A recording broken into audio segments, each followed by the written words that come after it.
Alors, je tiens tout d'abord, bien entendu, à remercier chaleureusement Valérie Faudnier-Rançon pour m'avoir convié à participer à cette journée d'études consacrée au Variat de Cassiodore, journée qui malheureusement a dû être repensée en présentation virtuelle pour les raisons que l'on connaît. Alors, la communication du bas médiéviste que je suis peut paraître sans doute de prime abord quelque peu incongru dans une journée d'études organisée par et pour des spécialistes de l'Antiquité tardive. Et tout l'enjeu, bien entendu, de ma présentation va être de souligner l'intérêt d'une étude consacrée à la diffusion, à la réception à la fois des variables de la figure de Cassiodore au Moyen-Âge et plus particulièrement dans le Moyen-Âge entendu comme temps long. Alors, l'objectif de ma thèse de doctorat, dans laquelle s'inscrit justement cette présentation, qui est préparée à l'université de Namur sous la direction de Xavier Herman et en co-tutelle avec l'université catholique de Louvain, vise à comprendre les mécanismes de transmission, de diffusion, de réception et, en dernière instance, et surtout d'utilisation de la collection épistolaire de Cassiodore. Et pour ce faire, trois types de sources ont été mobilisées, trois types de sources qui sont complémentaires évidemment les unes les autres. En premier lieu, les manuscrits qui transmettent tout ou partie de la collection des varias. Ensuite, les inventaires, catalogues anciens, listes de livres, testaments ou autres sources susceptibles de faire mention d'éventuels exemplaires disparus. Enfin, les textes,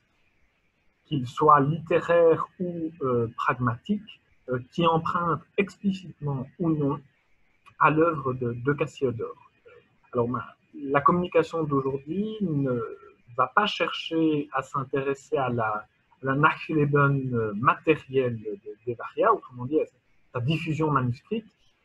qui est un champ d'investigation encore en bonne partie en friche, malgré les éléments très instructifs laissés par Theodor Mommsen dans sa recension des manuscrits, dans l'édition qu'il fait des varias dans la collection de MGH. Je vais davantage m'intéresser à mettre au jour, à souligner la tension qui existe dans la réception de la figure de Cassiodore entre, d'une part, l'homme politique, au service des derniers représentants de la dynastie des Amal, auteur de la collection épistolaire des varias, et d'autre part, le fondateur du monastère de Vivarium. Et on va le voir, cette dichotomie qui est initiée par Cassiodore lui-même a joué un rôle majeur dans la réception, et notamment le silence de près de 6 siècles qui s'abat sur les varias avant le regain d'intérêt que connaît la collection autour des années 1150. Alors, ce n'est sans doute pas un bas médiéviste de rappeler les conditions qui présidèrent à la conception des varias par Cassiodore, hein, donc cette collection épistolaire qui est compilée à Ravenne vers 537-538, peu de temps avant le départ de Cassiodore à Constantinople à la suite de la prise de Ravenne par Bélisaire en 540. Je rappelle simplement que la collection est donc organisée en 12 livres, pour un total de 468 lettres, qui rassemble donc les actes rédigés par Cassiodore en tant que questeur, maître des offices et préfet du prétoire, les livres 6 à 7, comprenant quant à eux une série de formules types de nomination de fonctionnaires. Or, s'il ne semble pas possible de détecter une quelconque logique organisationnelle ou thématique au sein de chaque livre, tout au plus peut-on observer en début et en fin de livre des textes de plus haute facture, un peu plus longs, adressés à des personnalités notables, comme par exemple Simag, Boès, l'empereur d'Orient, ou à des souverains étrangers, comme par exemple Clovis. Alors, il est toutefois possible de détecter une évolution dans la pensée de Cassiodore, en particulier telle qu'elle se révèle dans les actes des livres 11 et 12, rédigés entre 533 et 537, qui sont placés sous l'autorité de Cassiodore lui-même, qui donc,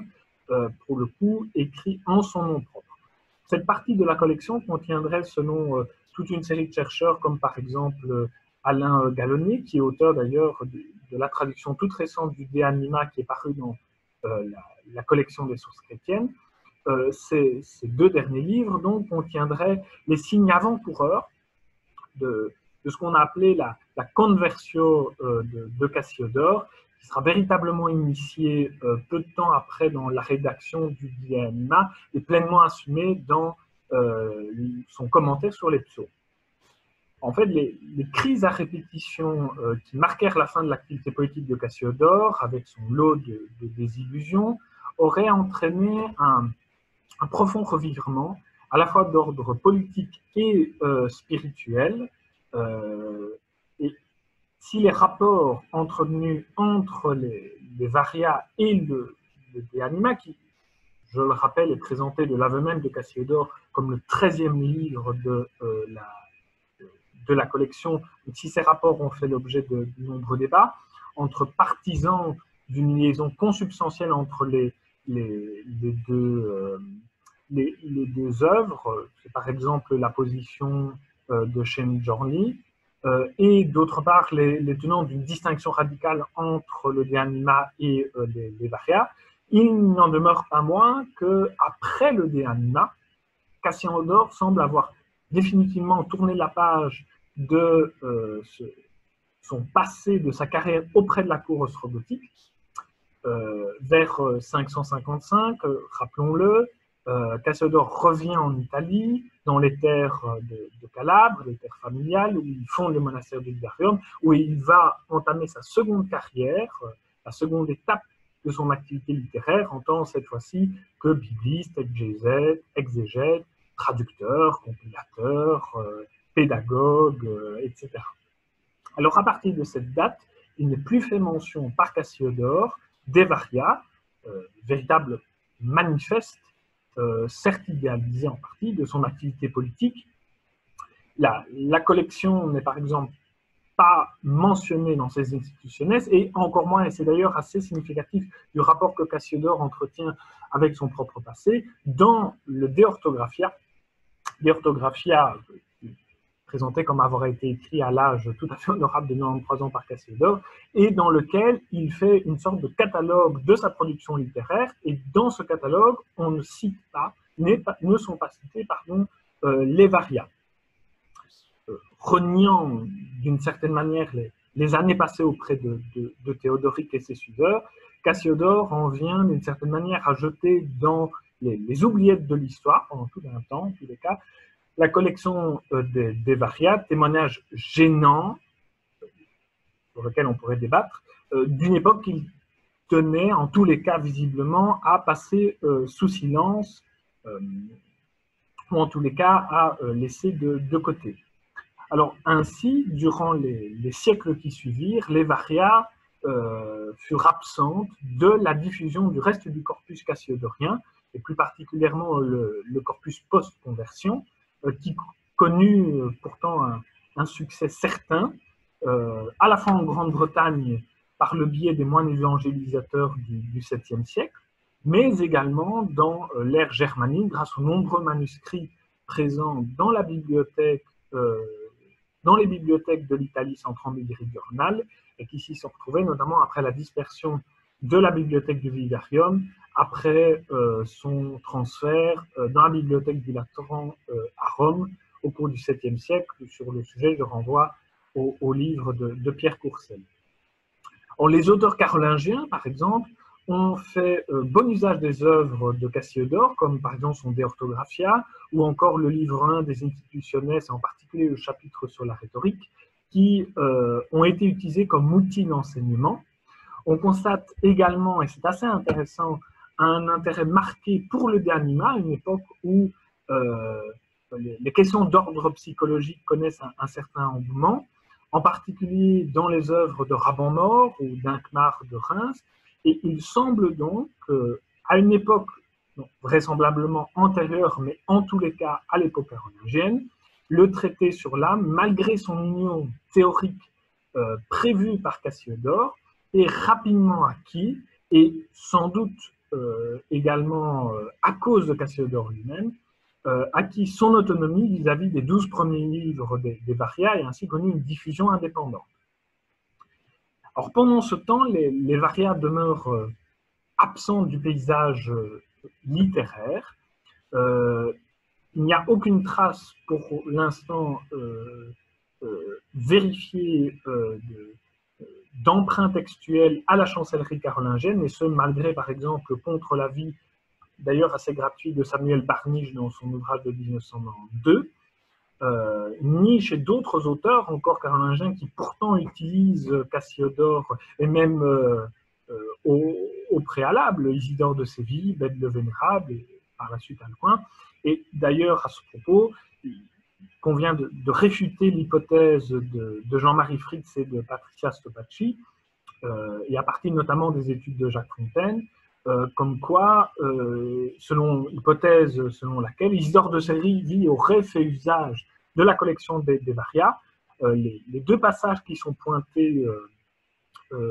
à l'appui de cette hypothèse remontent en réalité soit à une source commune, soit des rites des institutionnes dans lesquels Cassiodore a repris quelques des digressions hérédiques qui ornent les Varias. Il faut également corriger l'affirmation d'Arnaldo Momigliano qui, dans sa notice du dictionnaire biographique des Italiens, consacré à Cassiodore, indique la conservation de fragments des Varias dans un manuscrit carolingien. En réalité, il s'agit d'un fragment des Orationes, donc une sorte de panégyrique qui prenant la forme d'oraisons circonstanciées, accompagnées de dédicaces aux membres de la dynastie des Amal, qui ont été édités par Traube à la suite de l'édition de Mommsen. Il n'existe pas non plus de manuscrits insulaires perdus comme le suppose Mommsen et par la suite Hans Bussmann. Ces deux auteurs en fait se fondent sur une mention que l'on retrouve dans un manuscrit tardif provenant de Cologne et conservé à Wolfenbüttel, mention qui est assez intéressante en ce qui concerne l'histoire des circuits livresques, puisque l'annotateur en fait dans cet exemplaire des Varias s'est intéressé à d'autres exemplaires, a fait mention d'autres exemplaires des Varias existants dans les bibliothèques environnantes de Cologne, et dans lequel justement il mentionne cet exemplaire rédigé in manio textu in iter anglicana, et Mommsen et par la suite encore une fois Bussmann ont, à partir du commentaire de Dugange sur ce terme de in manio textu, estimé qu'il devait s'agir d'un exemplaire écrit sur le modèle des Bibles atlantiques des 8e, 9e siècles. En réalité, cette désignation de in manio textu doit simplement faire référence au module d'écriture rédigé donc, dans une écriture de grand module. La première véritable trace laissée par les Varias après sa compilation par Cassiodore à Ravenne date de la première moitié du IXe siècle. Il s'agit, et c'est bien connu, de cette fameuse mention dans le catalogue de la bibliothèque de l'abbaye de Lorsch, compilée en plusieurs étapes au cours de la première moitié du IXe siècle, et dans lequel justement il est fait mention de cet exemplaire comprenant la collection complète, exemplaire qui est essentiel, puisque c'est à partir de cet archétype perdu que Mommsen établit sa division célèbre en 6 ordines, exemplaires qui auraient en fait été scindés en 2 et puis ensuite qui auraient donné naissance justement à ces 6 familles, ces 6 classes textuelles, mais exemplaire qui aujourd'hui est perdu. J'en viens maintenant rapidement aux plus anciens témoins conservés de la collection. Il s'agit de 2 fragments. Le premier qui est conservé à Halle-Wittenberg, qui contient des extraits du livre 9 et dont Mommsen a livré d'ailleurs la transcription, tout en le classant dans l'Ordo 4, qui contient les livres 8 à 12. Le second fragment, c'est le fragment que vous voyez ici, qui est appelé fragment Cobmanium, en référence à son ancien possesseur, l'historien allemand Karl Koppmann, qui contient quant à lui des extraits du livre 8, qui a été décrit par Adolf Hofmeister et qui propose toute une série, de façon d'ailleurs assez alambiquée, toute une série d'hypothèses sur l'origine de ce fragment, jusqu'à y voir une origine normande avec un lien plus ou moins important du fameux Lanfranc du Bec. Il n'exclut pas, il faut quand même lui donner, nuancer cette présentation, Adolf Hofmeister n'exclut pas non plus une origine italienne ou alors une dérivation une copie à partir, si pas de l'exemplaire perdu de l'Orge ou d'un de ses antigraphes. Alors, ce n'est véritablement que dans le courant du XIIe siècle, et plus particulièrement à partir des années 1950, que la collection connaît une véritable renaissance, avec une quinzaine d'exemplaires conservés et produits, essentiellement en France et puis à partir de là en Angleterre, et on pourrait, mais je ne reviens pas ici sur cet élément qui a déjà fait l'objet d'un article, il semblerait qu'il y ait un rôle important sur la transmission anglaise par Thomas Becket et en dernier instance sur la présence du pape au même moment. Et donc on pourrait d'une certaine manière estimer que la collection est arrivée en France à partir d'exemplaires d'Italie qui ensuite auraient donné naissance à la tradition anglo-saxonne. Ce qui est intéressant, ce qui est important de préciser ici pour notre propos, c'est que cette renaissance s'inscrit dans un contexte culturel plus large en matière d'histoire de la transmission des textes, et plus particulièrement en matière de diffusion des collections épistolaires. On observe ainsi un phénomène similaire pour les collections épistolaires des Nodes, de Simac et également de Sidoine. Diffusion qui est suscitée notamment par l'avènement de l'ars dictaminis, cet art de la rédaction qui est à la fois d'ordre théorique, pratique, qui à certains égards devient même une forme d'idéologie globale, qui est particulièrement centrée sur la composition épistolaire et qui apparaît en Italie, qui se développe en Italie à partir de la fin du XIe siècle et au courant du XIIe, XIIIe siècle surtout. Alors, ce qui nous importe ici en matière de réception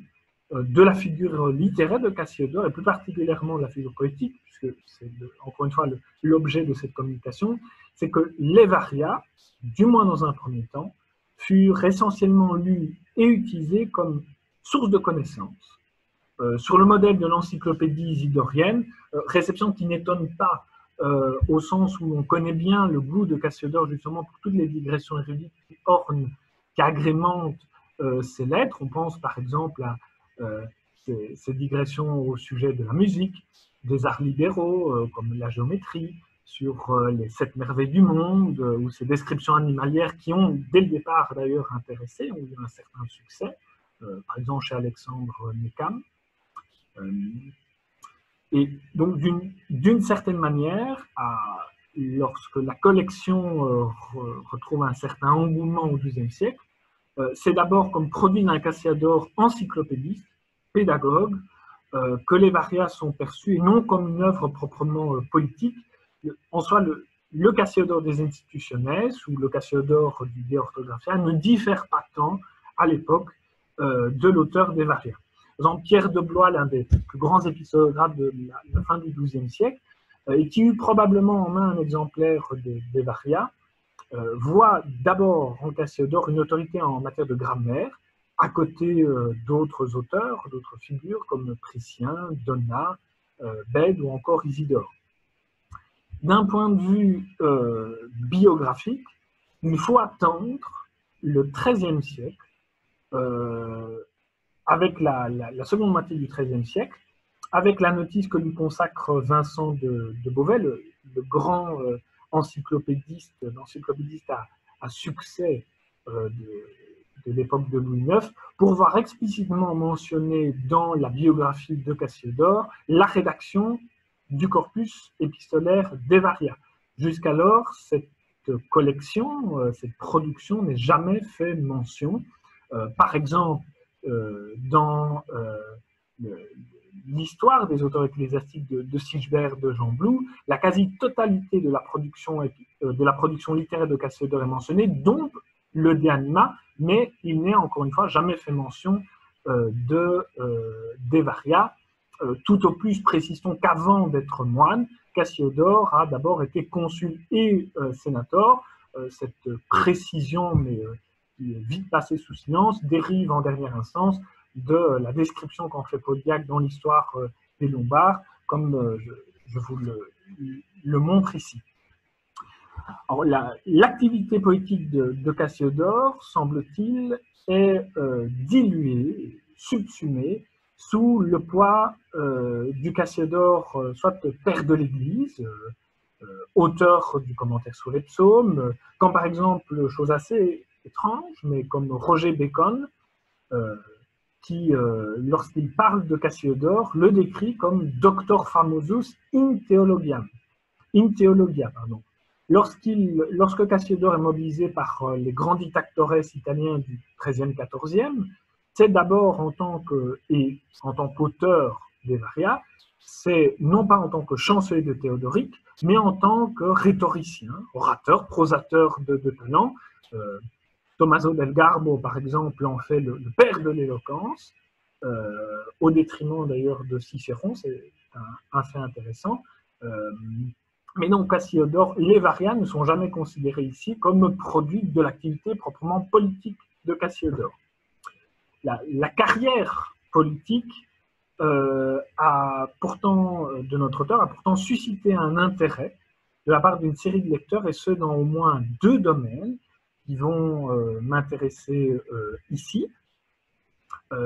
et par 2 domaines par ailleurs assez différents. Le premier foyer de réception des Varia en tant que témoignage de l'activité publique de Cassiodore auprès du gouvernement ostrogotique se trouvait les miroirs aux princes, des princes. Il s'agit d'une catégorie littéraire au contour assez flou, qui dont les racines remontent au panégyrique antique, et notamment le De Clementia de Sénèque, par exemple, et pour lequel il est possible de distinguer plusieurs périodes aux caractéristiques plus ou moins distinctes les unes des autres, et dont l'objectif premier vise à offrir aux gouvernants, et plus particulièrement aux souverains et à ses héritiers, une série de préceptes pour exercer au mieux leur fonction de rector. Dans ce cadre, Cassiodore est perçu comme conseiller de Théodoric et de ses successeurs, non plus grammairien, père de l'Église, ou encore orateur, mais donc en tant que conseiller de Théodoric, son chancelier, et les Varia, quant à elles, comme source d'édification et de conseil, à la fois pour des questions d'ordre diplomatique, fiscal, de tolérance religieuse, ou encore de gestion des officiers royaux. On constate d'ailleurs, et c'est assez intéressant, le même phénomène dans les manuscrits qui transmettent la collection, où on observe dans certains de ces manuscrits, de ces codices, des annotations thématiques à propos des passages qui traitent de la personne du roi, des qualités qui sied à sa fonction, de l'exercice de la justice, de la nécessité à agir en accord avec la loi et dans le souci du peuple, du choix de son entourage, de l'obligation par le prince d'apprendre à se gouverner lui-même avant de gouverner les autres. Hein, et en cela, Théodoric est d'une certaine manière une forme d'exemplification du roi sage platonicien. Autant de thématiques qui font écho à celles que l'on retrouve dans les miroirs aux princes traditionnels. Les humanistes, avides d'informations sur l'aromatique, second groupe qui nous intéresse ici, considèrent également les Varia en tant que produit de l'activité poétique de Cassiodore. Flavio Biondo, par exemple, dans sa Roma Instaurata, trouve dans la collection épistolaire de Sénator une mine d'informations pour étudier la Rome antique, ses vestiges, ses institutions politiques, culturelles, tant sur le plan archéologique, topographique. Le témoignage de Cassiodore est jugé d'autant plus intéressant pour tout ce qui concerne notamment les monuments publics, les monuments du spectacle, etc., que Cassiodore est, je cite Biondo, le dernier de tous les auteurs à avoir commenté les monuments romains alors qu'ils demeuraient encore en place. On peut citer ici notamment le passage où Cassiodore décrit le mausolée d'Auguste. Parce qu'il fut lui-même homme de terrain, parce qu'il exerça lui-même des fonctions publiques de haut rang au sein du gouvernement ostrogotique, l'œuvre de Cassiodore est donc ici jugée digne de confiance. Elle fait autorité comme source historique de premier ordre. Son emploi par les antiquaires italiens, soucieux de restaurer l'ancienne Rome, est donc fondamentalement à ce niveau similaire à celui des historiens d'aujourd'hui. On le voit, donc, la réception de la figure littéraire de Cassiodore est loin d'être univoque, suivant qu'elle soit utilisée comme modèle ou comme autorité, en fonction de la coloration textuelle de l'œuvre dans laquelle elle se trouve citée, selon les aspirations du lecteur, la personne de Cassiodore va connaître une forme de, excusez-moi ce terme, de schizophrénisation permanente, qui contribue paradoxalement à son succès, et malgré ces différents angles de réception, de perception, ce flou typologique, générique, il n'en demeure pas moins que les varias, qu'elles soient considérées comme produits du chancelier de Théodoric ou du fondateur de Villarium, les varias s'insèrent dans le palmarès sélect des œuvres les plus diffusées au Moyen-Âge. À l'heure d'aujourd'hui, j'ai pu repérer pas moins de 180 manuscrits qui transmettent tout ou partie des varias, auxquels il faut ajouter plus d'une centaine d'exemplaires perdus dont les archives ont gardé la trace. La transmission indirecte des varias est également très riche, puisque j'ai relevé près d'une centaine d'auteurs d'origines très différentes, de tous horizons, qui empruntent à la collection cassiodorienne, généralement de manière explicite, et parfois des passages extrêmement importants. Et ce, dès le XIIe siècle, et ça continue encore à l'époque moderne, et ce sera d'ailleurs intéressant de pister le succès, la réception, la survivance de